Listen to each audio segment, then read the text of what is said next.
16 सितंबर 2025 की रात लगभग 10:30 बजे के आसपास का वक्त हो रहा था। करीब 28 साल की एक महिला अपनी 3 साल की बेटी के साथ अजमेर की सड़कों पर घूम रही थी। इधर से उधर जब जा रही थी तो उसकी बेटी का हाथ तो कभी हाथ में होता है, तो कभी उसे अपनी गोद में लेती है, तो कभी उसे अपनी पीठ पर बिठा लेती है। इसी बीच में जब भी कोई खाने पीने का सामान दिखाई देता है, बेटी को दिखाती है और कहती है कि तुम्हें ये चाहिए। बड़े प्यार से दुलारते हुए बेटी हाँ कर देती है तो वो दिला देती है। इसी तरह से माँ और बेटी लगातार कभी चल रही हैं, कभी रुक जाती हैं, कभी बेटी को गोद में ले लेती है। यही सब चल रहा था और चलते चलते वो अना सागर झील के किनारे पहुंच जाती है। जैसे अपनी बेटी को लेकर अना सागर झील के किनारे पहुंचती है तो थक चुकी थी, इसलिए वो अब आराम करना चाहती थी। बेटी भी चलने में थोड़ी असमर्थ हो रही थी, परेशान हो रही थी। उसने सोचा कि थोड़ी देर इस झील के किनारे बैठ जाएंगे और बैठने के बाद फिर यहाँ से चल देंगे। अब वो बेटी भी क्योंकि थक चुकी थी, काफ़ी काफ़ी देर पैदल चल रही थी। इसी बीच में उसे अपनी अपनी गोद में बिठाया और गोद में बिठाने के बाद वो लोरी सुनाने लगती है, गीत गाने लगती है।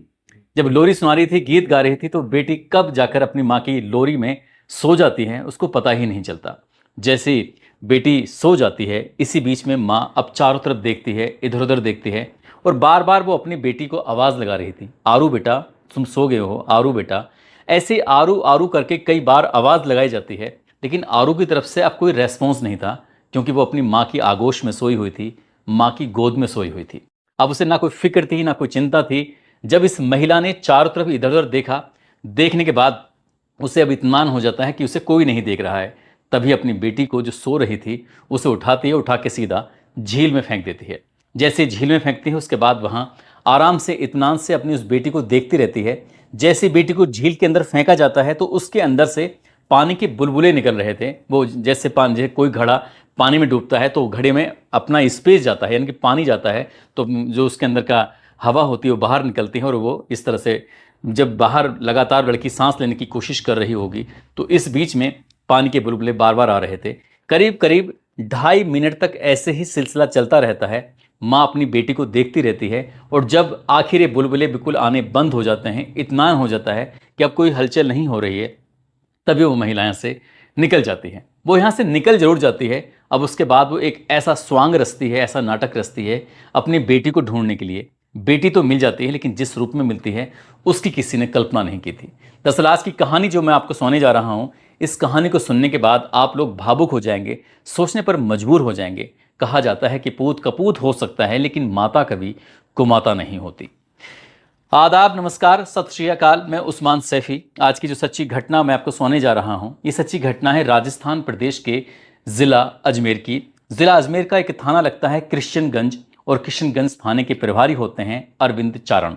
दरअसल अरविंद चारण 17 सितंबर 2025 की सुबह लगभग 11 बजे के आसपास 1027 किलोमीटर दूर उत्तर प्रदेश के बनारस में एक फ़ोन मिलाते हैं। फ़ोन मिलाने के बाद कहते हैं कि क्या मेरी बात राजू कनौजिया से हो रही है। इधर से राजू कनौजिया कहते हैं कि हाँ जी, मैं बात कर रहा हूँ। वो कहते हैं कि मैं एसएचओ बात कर रहा हूँ, अरविंद चारण, और ये ज़िला अजमेर लगता है और थाना लगता है कृष्णगंज। यहाँ दरअसल अजमेर में एक अना सागर है। अना सागर के पास एक शिव मंदिर है और शिव मंदिर के पास एक झील है और झील के पास एक लड़की की लाश मिली है। और उस लड़की की जो शनाख्त हुई है, उसकी पहचान हुई है काव्या उर्फ आरू, जिसकी उम्र 3 साल के आसपास है। यानी कि राजू कनौजिया ने जैसे ही उस पुलिस वाले का फ़ोन सुना, उसके सुनने के बाद उसको यकीन नहीं हो रहा था कि आखिरकार ये सब क्या चल रहा है। फ़ोन पे बात सुनने के बाद वो समझ नहीं पा रहा था। दोबारा से फ़ोन करके पूछता है कि साहब मुझे एक बार बता दीजिए क्या बात है क्या नहीं। वो कहते हैं कि आपको यहाँ आना पड़ेगा और जितनी जल्दी हो सके उतनी जल्दी आ जाओ। बस ये फ़ोन कटा है। कटने के बाद राजू कनौजिया इतना परेशान हो जाता है कि सीधा बनारस के एक थाना लगता है महमूरगंज, और महमूरगंज का एक शकुलपुर सराय चंद एक जगह लगती है, वहाँ वो अपनी माँ को फ़ोन करके कहता है कि माँ, बहुत बड़ी अनर्थ हो गया है, बहुत बुरा हो गया है, तुम जितनी जल्दी हो सके तैयार हो जाओ, बुआ को भी साथ लेके चलना। देवी कनौजिया को कहता है, साथ ही बुआ सोनू को कहता है कि इन्हें भी साथ लेके चलना।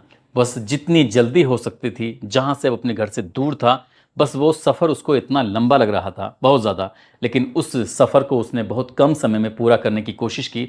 माँ के पास जाता है। जितनी जानकारी अभी एसएचओ की तरफ से मिली थी, उतनी ही जानकारी उसने अपनी माँ को बताई।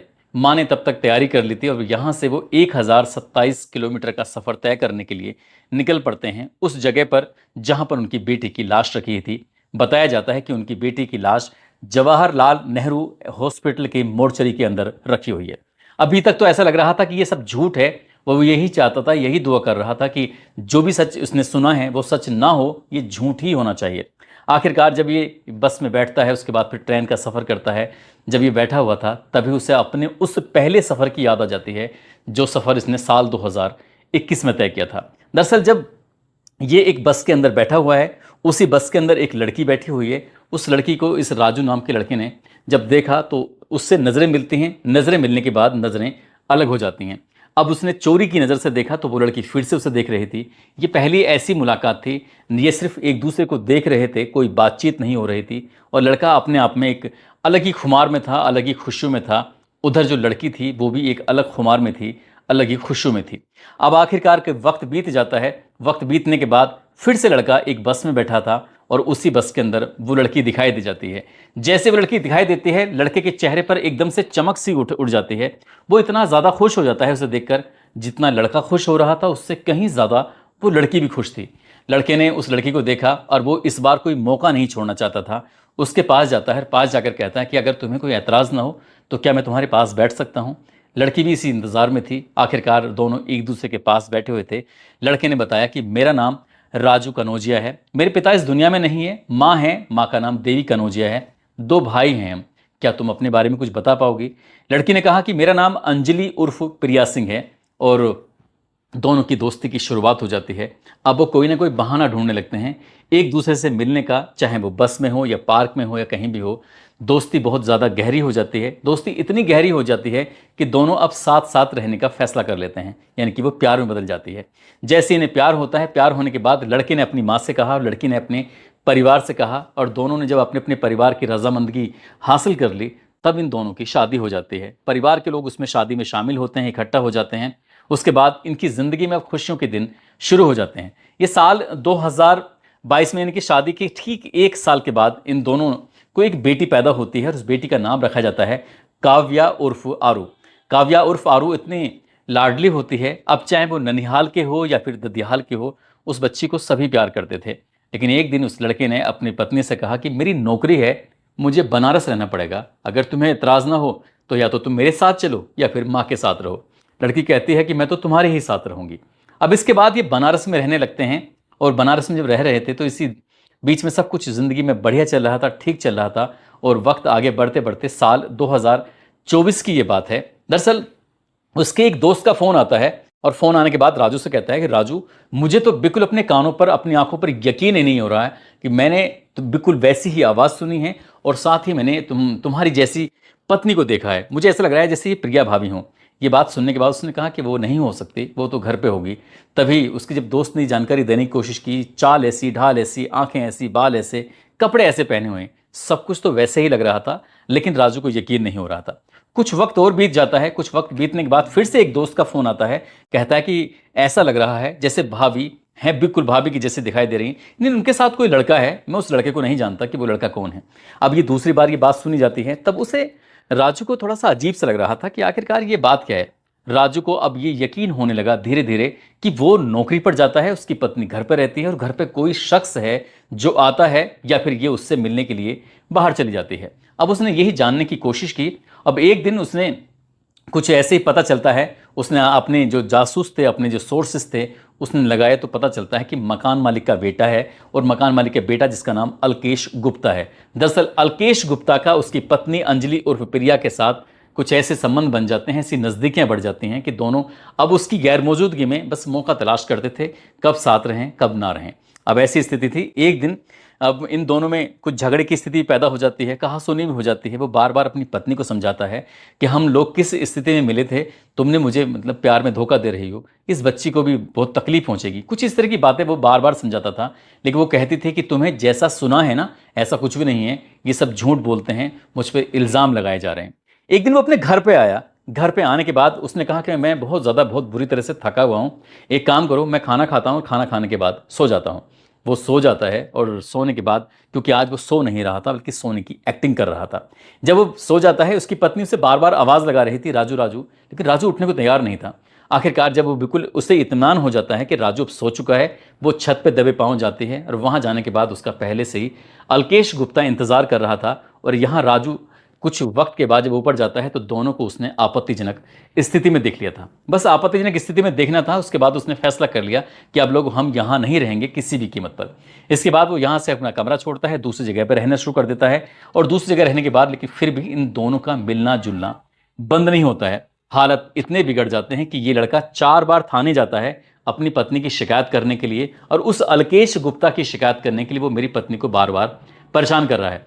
आखिरकार पुलिस वालों ने समझाने की कोशिश की, और समझाने के बाद घर वालों ने भी समझाने की कोशिश की, परिवार वालों ने समझाने की कोशिश की, और जो जो इनके रिश्ते में दोस्त थे या फिर जो भी परिवार के लोग थे, सबने ही अपने अपने तरीके से समझाने की कोशिश की। लेकिन लड़की थी कि वो अपनी हरकतों से बाज नहीं आ रही थी। और एक दिन उसे इतना गुस्सा आ जाता है कि वो अपनी बेटी को उठाती है, अपना सामान लेती है और बनारस से सीधा इलाहाबाद पहुंच जाती है अपनी बहन के पास, और कहती है कि मैं अपनी बहन के पास ही नौकरी करूंगी, यहीं रहूंगी, अब मैं तुम्हारे पास नहीं आऊंगी।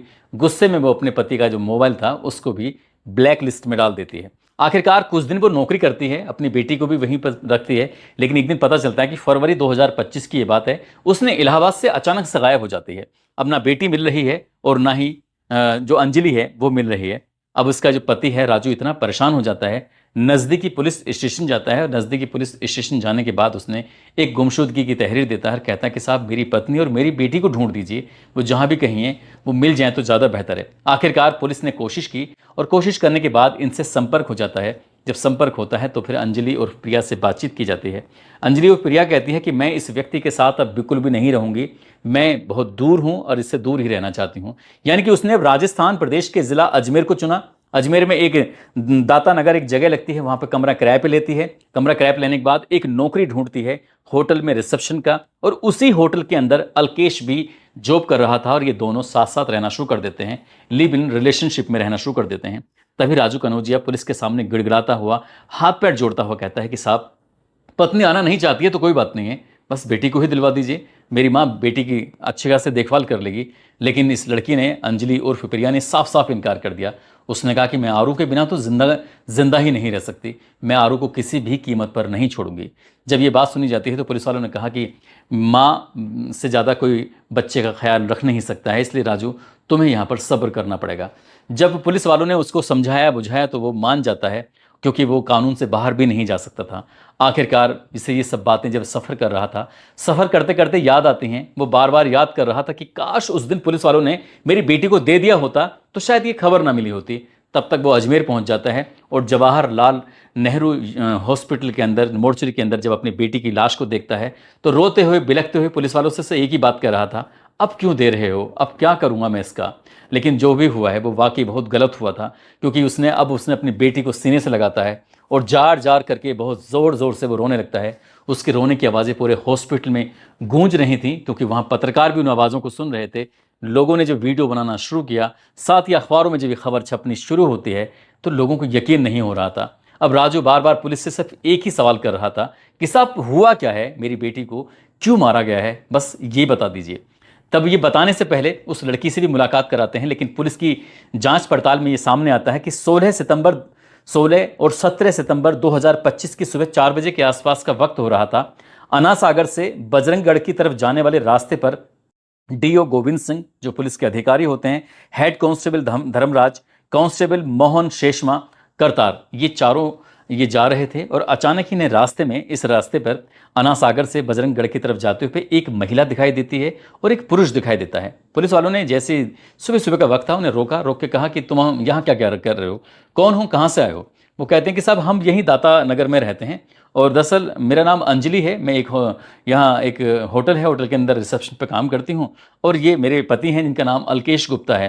दरअसल हमारी बेटी ना यहाँ सिटी हॉस्पिटल, मैं दाता नगर से सिटी हॉस्पिटल की तरफ जा रही थी, और रात का कुछ इस तरह से वक्त हो रहा था। जैसे सिटी हॉस्पिटल के पीछे नाले की तरफ गई तो वहाँ मेरी बेटी अचानक से गायब हो जाती है।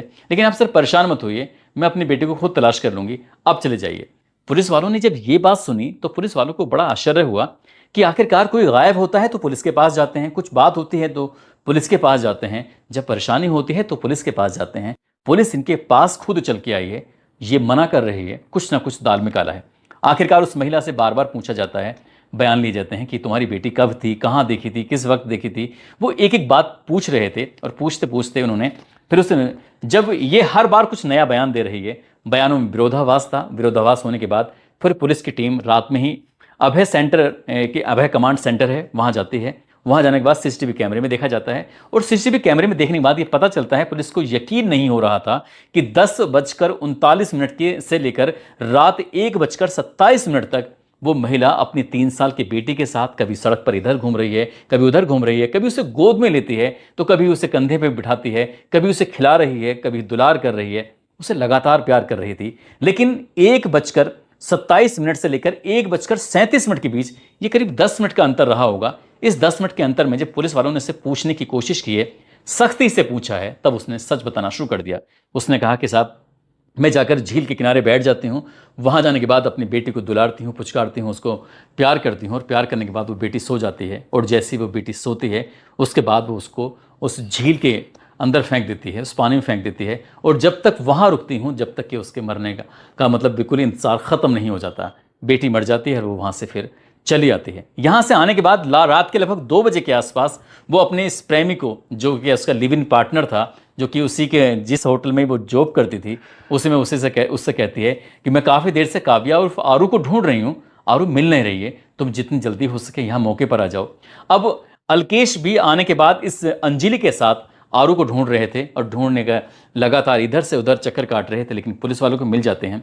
जब पुलिस वालों को मिल जाते हैं तो उसके बाद फिर आगे क्या होता है, फिर पुलिस वालों ने पूछा कि आखिरकार तुमने अपनी बेटी की हत्या क्यों की, हमें इसका जवाब चाहिए। जब पुलिस वालों ने जब बेटी की हत्या के बारे में पूछा तो उसने कहा कि मैं पिछले कई महीने से बस एक ही दर्द, एक ही तकलीफ को महसूस कर रही हूं। जब जब अल्केश गुप्ता के वो पास जाती है, अल्केश गुप्ता उसको लगातार ताने मारता है कि ये बेटी किसी दूसरे की है, दूसरे का खून है, मैं इसके साथ नहीं रह सकता। और इसी बात को देखते हुए वो अपने पति को अल्केश के लिए छोड़ के आई थी और यहाँ अल्केश उसके साथ कुछ इस तरह से व्यवहार कर रहा था कि इन दोनों के बीच में तनाव की स्थिति पैदा हो जाती है। रोज किसी ना किसी बात को लेकर झगड़े होते हैं और झगड़े की मेन वजह होती थी 3 साल की वो काव्या उर्फ आरू। अब इनमें इतने झगड़े हो जाते हैं, तभी उसने फैसला कर लिया था कि मैं आरू को रास्ते से हटा दूंगी और इसके लिए उसने पूरी प्लानिंग की थी। प्लानिंग तो उसने की थी, लेकिन उसकी प्लानिंग कुछ ही घंटों के बाद जब दुनिया के सामने आती है तो माँ का ऐसा भयानक रूप सामने आता है कि इस रूप की तो कोई कल्पना कर भी नहीं सकता। दरअसल जब उस बच्ची को उसके पिता के हवाले कर दिया जाता है, न उसकी दादी के हवाले कर दिया जाता है, वो अपनी बेटी को लेकर अपने वतन, अपने घर चले जाते हैं। अपने जब घर जाते हैं तो वहाँ जहाँ जहाँ तक ये खबर फैलती है तो लोगों को यकीन नहीं हो रहा था। और इसी बीच में एक फ़ोन आता है इसके पास, राजू के पास जैसे ही फ़ोन आता है तो अंजलि बोल रही थी। अंजलि ने कहा कि मैं जेल जा रही हूँ, आप मुझे यहाँ से छुड़ा लो। जैसे ही राजू ने ये बात सुनी, राजू को कहा कि क्यों तुम्हें छुड़ाएं, तुम मेरी बेटी को मार दी हो, तुम उसकी कातिल हो, तुम्हें तो किसी भी कीमत पर नहीं छुड़ा सकते। अंजलि फिर कहती है कि मैं उसे फेंकना नहीं चाहती थी, तुम आओगे तो मैं तुम सब कुछ बता दूंगी, सब कुछ मैं पता चल जाएगा, वीडियो में सब कुछ मिल जाएगा। वो कहता है कि मैंने सब वीडियो देख ली हैं, सारी वीडियो मुझे पुलिस वालों ने दिखा दी हैं, अब तुमसे मिलने की कोई ज़रूरत नहीं है, बस मुझे सिर्फ इतना बता दो कि क्यों मारा था मेरी बेटी को। ये अंजलि कहती है कि गलती हो गई, प्लीज़ मुझे छुड़ा लो, मुझे माफ़ कर दो। इस तरह की बातें फिर शुरू हो जाती हैं। राजू कहता है कि तुमने गलती नहीं की है, तुमने बहुत बड़ी गलती की है, काश तुम मेरी बच्ची को मुझे दे देती, मैं तुमसे बार बार अपनी बच्ची को मांग रहा था, मारने से पहले एक बार फ़ोन तो कर देती, मैं तुरंत चला आता। जब अंजलि ये बात सुनती है कि जिस लड़की के लिए तुम लड़ गई थी और तुमने उसी लड़की के लिए आकर उसी लड़की को तुमने इस तरह से क्यों करा, कुछ इस तरह की बातें होती हैं। बार बार बस एक ही बात की जा रही थी कि मैं माफ़ी मांग रही हूँ। वो बार बार रो रही है, गिड़गिड़ा रही है, लेकिन राजू के कानों पर उसकी बातों का कोई असर नहीं हो रहा था। और ये बात जब लोगों को पता चलती है तो ये बात पता चलने के बाद लोगों को बहुत ज़्यादा अफसोस भी हो रहा था और अफसोस की बात भी थी कि एक माँ आखिरकार अपनी बेटी को ऐसा कैसे मार सकती है। दोस्तों, इस पूरे घटनाक्रम को सुनाने का उद्देश्य किसी को परेशान करना नहीं है, किसी का दिल दुखाना नहीं है, बल्कि आपको जागरूक करना है, आपको सचेत करना है। पुलिस अधिकारियों का कहना है कि प्रथम दृष्टया जो पूरी गलती उसकी माँ की निकल के आई है, साथ ही अल्केश गुप्ता की भी गलतियों को ढूंढा जा रहा है, तलाश किया जा रहा है कि इसका इस हत्याकांड में कितना रोल है। जितना भी रोल है उसको भी उतनी ही सजा मिलेगी। जाते जाते पूर्णिया के रहने वाले हैं अयान बाबू और बिहार के रहने वाली हैं अलीजा। आज इनका जन्मदिन है, इनको जन्मदिन की ढेरों सारी शुभकामनाएं, बहुत बहुत मुबारकबाद। कुछ लोगों ने नाम लेने की अपील की है, जिसमें अभिषेक राज हैं, मोहम्मद महमूद, सैयद बशीर अहमद, रौनक यादव, शकील शाह, अशफाक अहमद, राजकमल राजभर, भोला चौधरी, कालू राम, पूनम, जितेंद्र यादव, शिवानी, सरोज कुमार, हसीन अहमद, भवानी शंकर, फरीद सिद्दीकी, सतीश चंद गौतम, वर्षा गोस्वामी, सना नाज, देव सिंह राजपूत, सुमित मावी, अंकित यादव, रोहताश कुमार, आप सब लोग अपना ख्याल रखें, सुरक्षित रहें। जय हिंद, जय भारत।